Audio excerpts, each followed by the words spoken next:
Dulong in 2 ways of cooking. Let's go! Are ang ating mga ingredients para sa torta at pais na dulong. Para sa torta, hahaluan lang natin yan ng sibuyas, kamatis, bawang, pamintang, dinigdig sa punong tainga, 2 pirasong itlog. Huwag na po nating lalagyan ng asin mga kabanate dahil may sariling alat na ang dulong. And ready na to pan fry the tortang dulong. At para naman sa pinais, bawang, sibuyas, ginayat na kalamyas, pamintang, dinukdok sa punong tainga. Ajinomoto, itaktak mo. Imemekos-mekos lang natin yan mga insan. Ibabalot lang natin yan sa dahon ng saging. At yan ang tutorial sa pagbabalot sa dahon ng saging. Tutupin lang natin yan mga kabanate ng patatsulok. At ilalagay lang natin ang ating minekos-mekos na dulong sa loob ng dahon ng saging bago natin iseselyo. At saka natin ipapatas sa kaldero. Sa pagpapais ng dulong, hindi na natin kailangang lagyan ng tubig mga kabanate. Dahil magpuproduce ng sarili niyang moisture o katas ang dulong at dahon ng saging. Luto na ang ating torta at pinais na dulong ala Banate!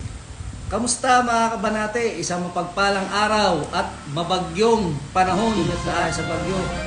Hanggat maaari po sana, hinihiwas na po tayong maglalabas. Ito po ang ating recipe ngayon. Isdang dulong. Ari ay pais. Ari ay torta. Yan. Kakain na mga kabanate. Kain na! Pray muna tayo mga kabanate. Panginoon, maraming salamat po sa pagkain na kahain sa aming hapag. Magsilbi nawa itong lakas ng aming katawan sa aming gawain sa araw-araw. Lahat ng ito hinihiling namin Diyos sa ngalan ng iyong anak na si Jesus. Amen. Yan, kakain na tayo. Aray mga kabanate ay dulong. Maraming pwedeng luto dito sa dulong. Pwede yung kinilaw o aray, pais, torta, yung kahit yung inihaw, sa stick. Huwag nyo kakaliskisan ha mga kabanate. Ansin nyo lang ng hasang at saka ng bituka. Kasi yung abdo nyan, mapait yung abdo ng dulong.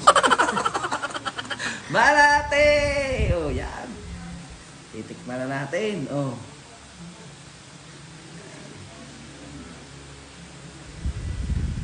Pais.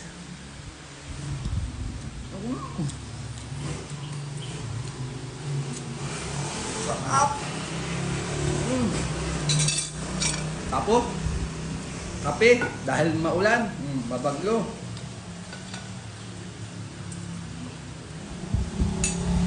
Ari naman torta. Titikman muna natin ang yung natural siya. Sarap. Kahit araw-araw ulamin. Sasaw-saw naman natin sa set shop.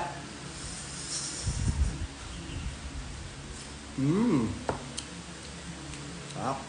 Kung di ako nagkakamali kabanate, mga batang 70s, 80s, paki-comment naman kung eto nga yung isda na yun, yung nasa 5 ba yun o G's, yung Pandaka pygmea na tinatawag. Hindi ko lang alam hindi ako sure. Paki-comment naman mga kabanate kung tama yung aking sinasabi.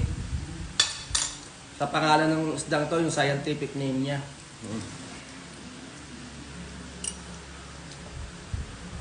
So muli, maraming salamat po sa inyong suporta mga kabanate at patuloy nyo pa po akong suportahan sa aking mga videos.